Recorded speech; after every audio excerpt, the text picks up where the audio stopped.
عاملوں نے تو جس پہ کچھ بھی مسئلہ ہے تو اس پہ جن چڑیل بھوت ڈالا ہوا ہے. اتنا نہیں ہے, ہوتے ہیں, اب کیسے ہوتے ہیں اللہ ہی بہتر جانتا ہے, اور انسانی شکل میں بھی آ جاتے ہیں بعض دفعہ یہ.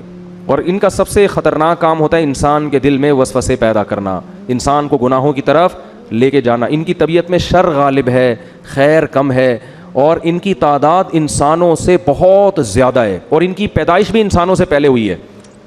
تو اللہ کی ایک مخلوق ہے. چڑیل تو جن ہی کی مؤنث کو کہا جاتا ہے, یہ کوئی الگ مخلوق نہیں ہے. جن کی انسان سے شادی بھی ہو جاتی ہے اور اولاد بھی ہو جاتی ہے, لیکن یہ کبھی بھی اس کی تمنا بولو مت کرنا. مرد کی بھی جنیا عورت سے شادی ہو جاتی ہے, تبھی فقہا نے اس کے احکام لکھے ہیں کہ مرد کے لیے کسی جنیا سے شادی جائز ہے یا نہیں. تو فقہا لکھتے ہیں کہ یہ عمل انسان کے لیے بولو نا بھائی ناجائز ہے, کیونکہ جنس الگ الگ ہے. اب آپ کیسے ہو جاتی ہے اس کی کوشش قطن, کیونکہ جن کی جنیا سے شادی ہوئی نا ان کے بیڑا غرق ہو گیا ہے.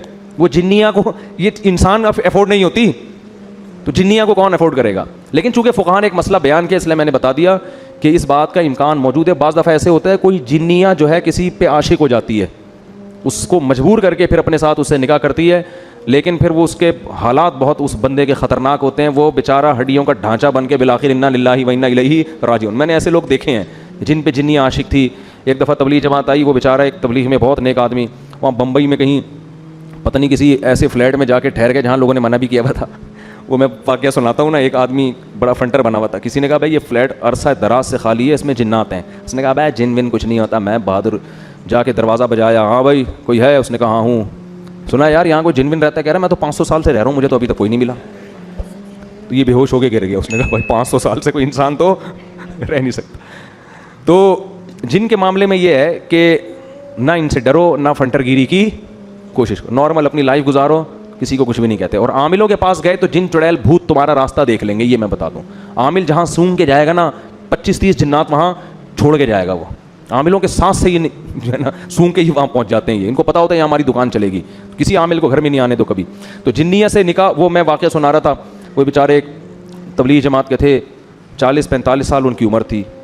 تو انہوں نے بتایا کہ انڈیا میں ایسا ہو گیا, ان پہ کوئی جن چڑیل جنیا چڑھ گئی ان کے اوپر نا, عاشق ہو گئی. اب کیا نتیجہ نکلا ہے, وہ ان کو نکاح نہیں کرنے دے رہی. اس بیچارے کی عمر 40 سے 45 سال ہو گئی اور اب تک وہ کنوارا ہی. اور وہ جنیا ہندو, وہ مجھے کہتے تھے کہ میرے سامنے خوبصورت لڑکی کی شکل میں آتی ہے اور یہاں بندیا لگی ہوئی ہوتی ہے, اور مجھے کہتی ہے کہ تو ہندو بن جا اور مجھ سے شادی کر لے.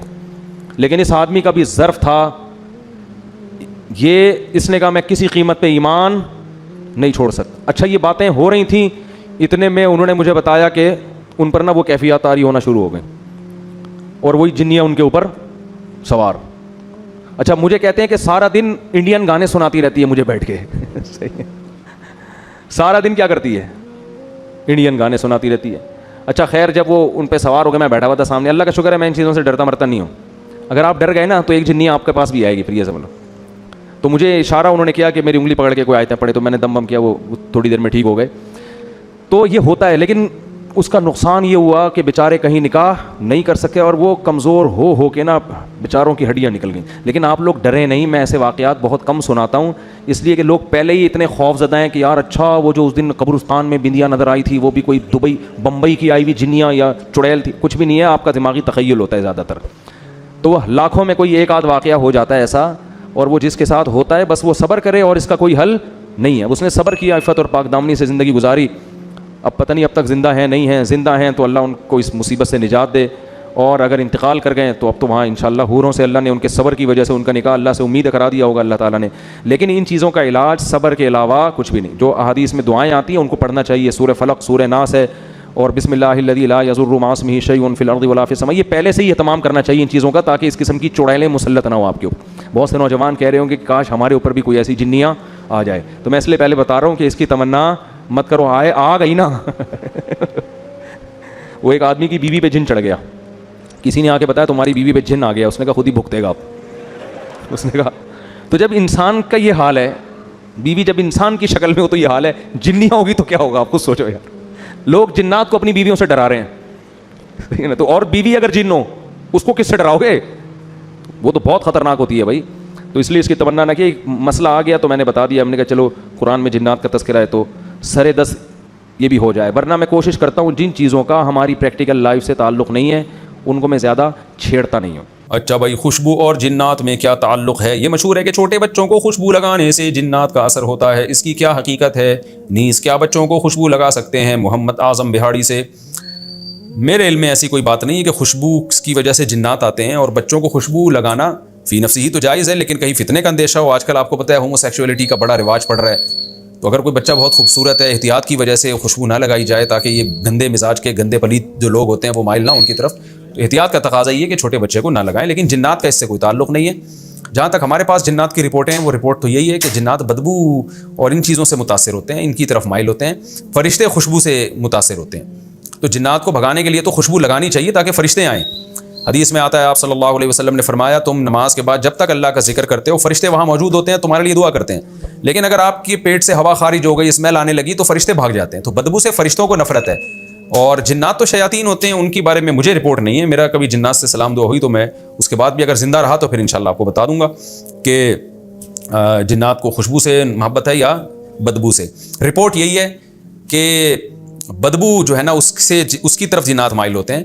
یہی وجہ ہے کہ ہمیں بیت الخلاء جاتے ہوئے جو دعا سکھائی گئی ہے، اللہم انی اعوذ بک من الخبث والخبائث، کیونکہ بیت الخلاء گندی جگہ ہے نا، تو اس لیے وہاں جنات کا بسیرا ہو سکتا ہے. اس لیے نبی نے فرمایا بیت الخلاء جانے سے پہلے دعا مانگو، اے اللہ میں ناپاک جنوں اور جنیات سے تیری پناہ مانگتا ہوں. اس حدیث سے بھی پتہ چلتا ہے کہ گندی جگہوں پہ جنات کا اثر ہوتا ہے اور صاف ستھری پاکیزہ جگہوں پہ اثر نہیں ہوتا.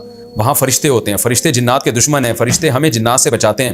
اس لیے خوشبو کا بھرپور استعمال کرنا چاہیے تاکہ فرشتے آئیں اور ان کو دیکھ کے جنات مارکیٹ سے شارٹ ہو جائیں. نبی صلی اللہ علیہ وسلم کتنی زیادہ خوشبوئیں استعمال کیا کرتے تھے، کتنی زیادہ. صحابہ کہتے ہیں کہ ہمیں نبی کے گھر سے نکلنے کا علم خوشبو کے جھونکوں سے ہوتا تھا، پتہ چل جاتا تھا خوشبوؤں سے کہ نبی تشریف لا رہے ہیں. خوشبوؤں کا بہت استعمال، لیکن اچھی خوشبو ہے. جو آج کل خوشبوئیں ہیں یہ ایسی بیکار سی الکوہولک تیز دماغوں میں چڑھنے والی، آرگینک خوشبو لگایا کریں، آرگینک، وہ زیادہ اچھی ہوتی ہیں. جنات کہاں دفن ہوتے ہیں؟ کیا جنات مرنے کے بعد دفن ہوتے ہیں؟ کیا ان کے لیے بھی قبرستان ہے یا ان کے لیے کوئی اور حکم ہے؟ رضوان صاحب نے جہلم سے پوچھا ہے. دیکھیں، معین اختر سے انور مقصود صاحب نے پوچھا تھا کہ آپ کے ماموں کیا کرتے ہیں. معین اختر نے کہا تھا کہ ماموں کی باتیں ماموں سے پوچھیں. تو میں سوچ رہا ہوں کسی ایک جن بن کو لے آؤں یہاں آسک مفتی طارق مسعود میں، اس چینل میں، تاکہ جنات کے مسائل پھر وہ بتایا کرے. تو کسی بھی جن سے میری اگر ملاقات ہو گئی تو میں اس کو بھی کیمرے کے سامنے لے آؤں گا، تو دیکھیں وہ کیا جواب دیتا ہے. اب تک کی رپورٹ جو میرے پاس نالج ہے جنات کے بارے میں وہ یہ ہے کہ ظاہر ہے مرتے تو ہیں، پیدا بھی ہوتے ہیں، مرتے بھی ہیں.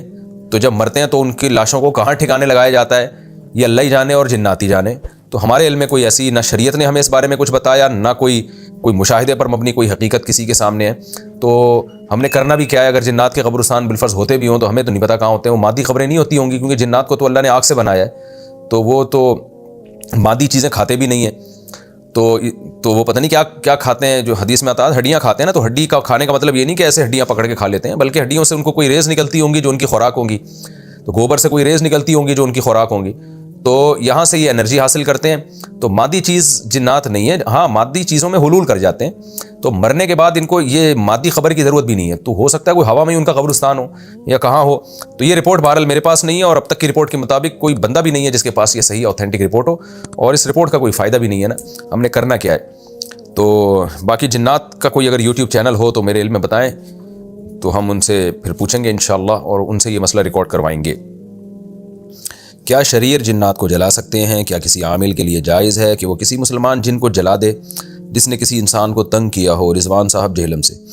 رضوان صاحب، یہ عامل لوگ جو کہہ رہے ہوتے ہیں نا ہم نے جنات جلا دیے، یہ لمبی لمبی پھینک رہے ہوتے ہیں. تو اس لیے جائز ناجائز تو دور کی بات، ایسا ممکن بھی ہے یا نہیں ہے اس پر بھی کوئی دلیل نہیں ہے. یہ باتیں ہم نے عاملوں سے ہی سنی ہوتی ہیں کہ ہم نے اتنے جلا دیے، اور 2-4 جنات تو عامل جلاتا ہی نہیں ہے. 10 لاکھ 20 لاکھ 40 لاکھ 2 کروڑ، کیونکہ پھینکنے پر گورنمنٹ کی طرف سے کوئی پابندی نہیں ہے نا. تو میں نے بھی بہت سے عاملوں سے ہمارا بھی سلام دعا ہوئی، تو کہتے ہیں میں نے اتنے لاکھ جنات جلا دیے، میں نے 2 کروڑ جنات جلا دیے. تو وہ پھینک رہے ہیں، گورنمنٹ کی طرف سے پابندی نہیں ہے. آپ کیوں اپنی چیزوں کو ان عاملوں پہ ضائع کر رہے ہو؟ آپ اچھے سچے اپنے اچھے بچوں کی طرح جو پریکٹیکل لائف ہے نا اس کو سامنے رکھ کر زندگی گزاریں. تو یہ پھینک رہے ہوتے ہیں عامل.